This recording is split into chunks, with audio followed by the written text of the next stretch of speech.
Hello friends, कैसे हैं आप लोग। स्वागत है मेरे इस यूट्यूब चैनल में। और आज हम चर्चा करेंगे सिंधु सरस्वती सभ्यता के बारे में। तो सिंधु सरस्वती सभ्यता की जो शुरुआत काल है 2550 ईसा पूर्व से 1750 ईसा पूर्व तक है। सिंधु सभ्यता जो है जिसका स्थायी निवास नवपाषाण काल में शुरू हुआ। कारण क्या था? कारण यही था कि लोग कृषि करना शुरू कर दिए थे और निवास नदियों के किनारे करते थे लोग। सिंधु सभ्यता के साथ 4 सभ्यता थी जो साथ साथ चली। पहला थी मिस्र की सभ्यता जो कि नील नदी के पास हुई। दूसरा मेसोपोटामिया की सभ्यता जो दजला फरात नदी के पास हुई। तीसरा थी चीन की सभ्यता जो ह्यांगहो नदी, जिसे पीली नदी के नाम से हम लोग जानते हैं, वहाँ उसके निकट हुई। और चौथी थी भारत की सभ्यता जो सिंधु सरस्वती नदी के पास शुरू हुई। अब हम बात करेंगे सिंधु सभ्यता का क्षेत्रफल विस्तार क्या है। तो ये भारत है, ये आप देख सकते हैं भारत की जो इमेज है। तो इसकी जो शुरुआत हुई जम्मू एंड कश्मीर, मांडा उत्तर में, आप देख सकते हैं उत्तर में जम्मू एंड कश्मीर जो कि चिनाब नदी के पास है। दक्षिण में है दयामाबाद गोदावरी नदी के निकट जो कि महाराष्ट्र के निकट है। पूर्व में आलमगीरपुर हिंदन नदी के पास जो उत्तर प्रदेश में है।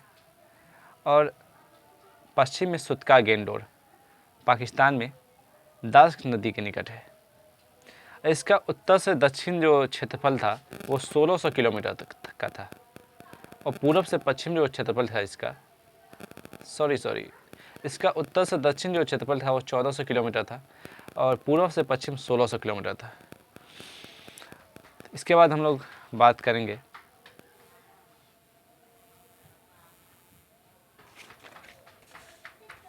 इसकी खोज किसने की, खोज एवं उत्खनन किसने की।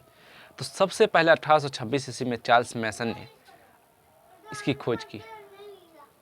1834 में बर्नेस ने नदी के किनारे टूटे किले की बात कही थी। अब हम बात करेंगे भारत में रेलवे का विकास। तो प्रथम रेलगाड़ी 16 अप्रैल 1853 ईस्वी में चलाई गई। 1853 में रेलवे लाइनों को बिछाने का कार्य प्रारंभ हुआ।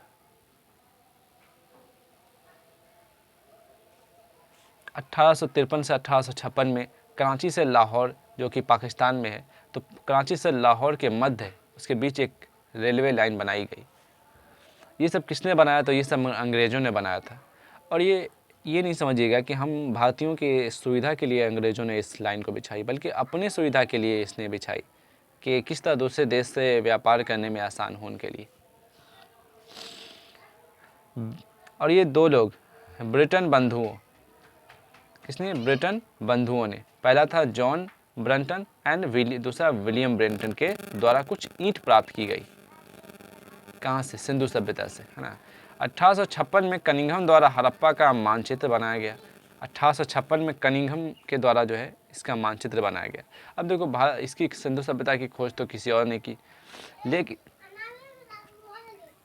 इसकी जो मानचित्र बनाई वो कनिंघम ने बनाई। और 1861 में भारतीय पुरातत्व विभाग की स्थापना हुई। अब बताएंगे भारतीय पुरातत्व विभाग कहाँ है? तो ये कोलकाता में स्थित है। अब हम बात करेंगे सिंधु सभ्यता की खोज 1921 ईस्वी में दयाराम साहनी ने की थी। कहाँ की? हड़प्पा नामक स्थल की खोज की थी दयाराम साहनी ने। इस समय भारतीय पुरातत्व एवं सर्वेक्षण विभाग के अध्यक्ष जॉन मार्शल थे।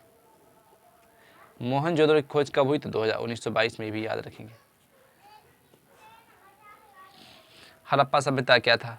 प्रथम स्थल था वो सिंधु घाटी सभ्यता में सरस्वती सभ्यता के नाम से हम लोग जानते हैं। प्रथम नगरीय सभ्यता, कांस्ययुगीन सभ्यता।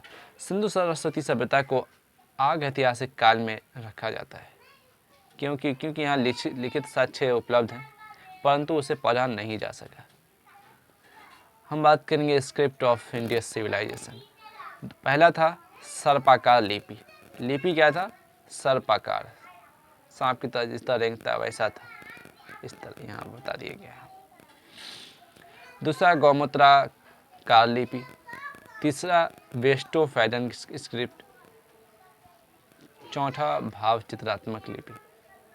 स्लीपी की खोज इसी ने की थी, वेस्टो फेडर ने। इसी के लिए स्लीपी का नाम इसी के अनुसार रखा गया है, इसी के नाम पर। हम देखेंगे मानव द्वारा उपयोग की प्रथम धातु कौन है, वो तांबा है। सिंधु घाटी सभ्यता की समकालीन सभ्यताएं जो इसके साथ चली थी, वो सी मेसोपोटामिया अथवा सुमेरियन की सभ्यता। दूसरा थी मिस्र सभ्यता एवं नील नदी घाटी सभ्यता। ये देख सकते हैं, ये अफ्रीका है, ये भारत है,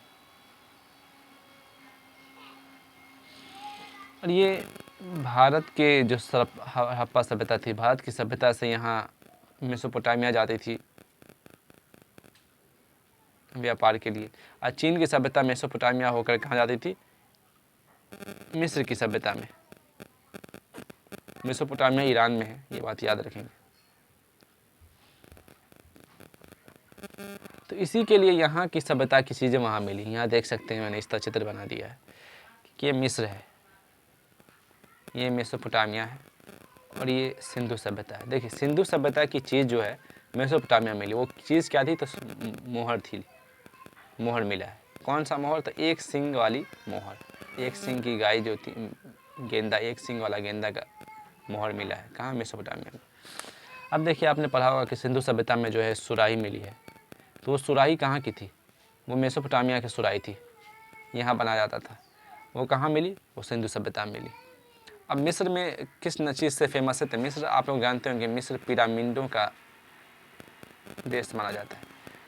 तो मिस्र में पिरामिड मिलते हैं, तो पिरामिड के अंदर जो राजा महाराजा अपने जो रानी या फिर राजा को मर जाते थे, तो उनको मम्मी बनाकर एक डब्बे बॉक्स में पैक करके उसको अंदर रख दिया जाता था। तो वैसी ही मूर्ति जो है मिस्र की कहाँ मिली है, हमें मम्मी मिली है, कहाँ, सिंधु सभ्यता में। मैंने यहाँ लिख दिया, मम्मी मिली है। आइए हम लोग बात करते हैं, आखिर सिंधु सभ्यता की शुरुआत कब से हुई और कब से नहीं हुई, इसको किस तरह पता लगाया गया। देखिए रेडियो कार्बन, जिसे कार्बन 14 के नाम से भी हम लोग जानते हैं, उसके माध्यम से लगाया गया। आइए इससे पहले हम लोग समझते हैं कि रेडियो कार्बन है क्या। सजीव एवं निर्जीव दोनों की एक निश्चित आयु होती है। जब तक इनके निर्माण का वक्त होता है तो ये पृथ्वी से कार्बन लेते रहते हैं। जब इनकी आयु ख़त्म हो जाती है तो ये कार्बन उत्सर्जित करते हैं। जो इन्होंने ग्रहण कर रखा था वो इसको क्या करते हैं, वो उत्सर्जित करते हैं बाहर की ओर। कार्बन ख़त्म होने की जो एक रेशियो होती है, सबकी वो रेशियो क्या होती है, अलग अलग होती है। इसी रेशियो से पता चलता है कि अब कितनी उसके अंदर कार्बन बची है और कितनी उत्सर्जित हो गई है। बची हुई कार्बन और उत्सर्जित हुई कार्बन से एक रेंज पता चलता है, उसी से हम लोग किस चीज़ का एज पता करते हैं। तो आज आपका कार्बन 14 का कॉन्सेप्ट क्लियर हो ही गया होगा। अगर पहले से पता था तो ये भी हमें कमेंट में ज़रूर बता दें। हम लोग जानेंगे कि रेडियो कार्बन विधि के अनुसार सिंधु घाटी सभ्यता का काल 2350 ईसा पूर्व से 1750 ईसा पूर्व माना जाता है।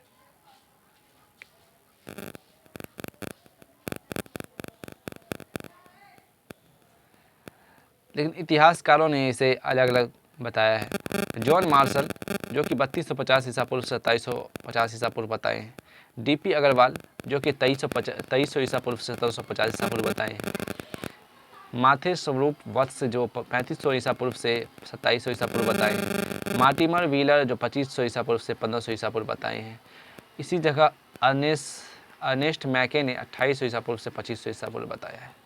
तो किसने कितना बताया है, इसे भी पता कर लगाना है आपको, इसे भी आपको याद रखना है। और मैन जो अभी तक पता चला 2350 से 1750 ईसा पूर्व, इसे भी आपको याद रखना है। आइए हम लोग बात करते हैं सिंधु सभ्यता की उत्पत्ति जो ही मेसोपोटामिया सभ्यता, मेसोपोटामिया की जो सभ्यता है वहाँ के लोगों से जोड़ा गया। कहा गया कि ये सिंधु सभ्यता जो भारत में विकसित हुई है, भारतीय नहीं है, ये भारत के लोग नहीं है, ये तो मेसोपोटामिया की सभ्यता है जो यहाँ आके बस गई, हम लोग को विदेशी मत दिया गया।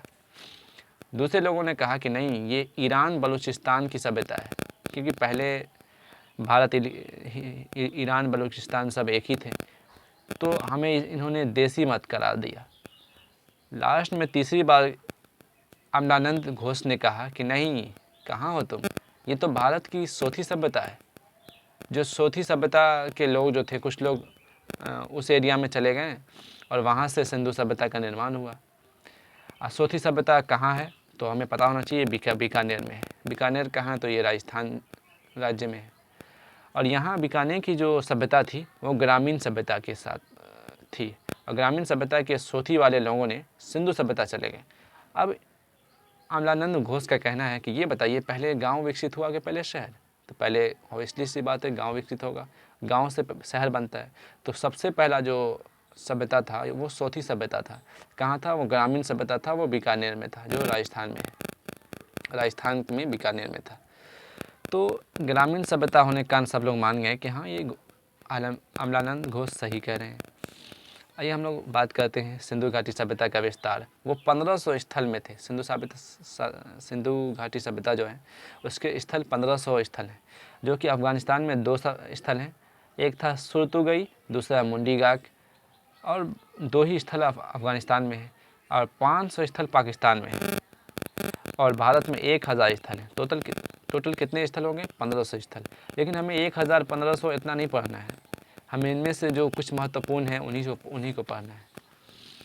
तो उनसे पहले हम लोग जान लेते हैं कि पाकिस्तान में कौन कौन से इम्पोर्टेंट है। पाकिस्तान में बलूचिस्तान, सिंध प्रांत, जहाँ से मोहनजोदड़ो के बारे में हम लोग जानेंगे, और पंजाब प्रांत जो कि हड़प्पा में, जहाँ हड़प्पा की खोज हुई।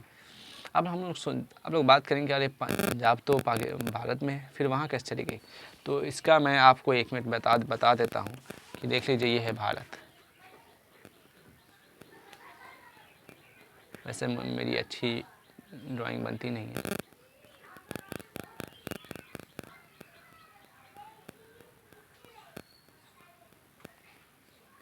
फिलहाल के लिए मैं आधा आपको बना के दिखाता हूँ। तो ये हो गई भारत। देखिए भारत पहले तो सब एक था, है ना? तो यहाँ पे पंजाब है। अब देखिए पंजाब के एरिया इसी तरह आधा उधर भी इस तरह पंजाब है, जो कि आधा पाकिस्तान आधा भारत में है। तो यहीं पे क्या हो, यहीं पे ये सभ्यता उभरी। इस सभ्यता की खोज कहाँ हुई? तो यहाँ पे हुई, ये हड़प्पा। और यहाँ से एक नदी बहती है, ये आपको याद रखना है। ये कौन सी नदी है? रावी नदी। ये रावी नदी के बाएं साइड, ये है बाएं तट पर है, रावी नदी के बाएं तट पर है, ये भी आपको याद रखना है। और ये ज़िला भी आप याद कर लेंगे तो सही है। कौन सा ज़िला है? तो ये ज़िला है साहिवाल। कौन सा? साहिवाल ज़िला है। पाकिस्तान प्रांत, पंजाब प्रांत में जो है वो एक ज़िला है जिस साहिवाल। और आपसे यही पूछ सकता है इस ज़िले का पुराना नाम क्या था? इस ज़िले का पुराना नाम है मोंटगोमरी।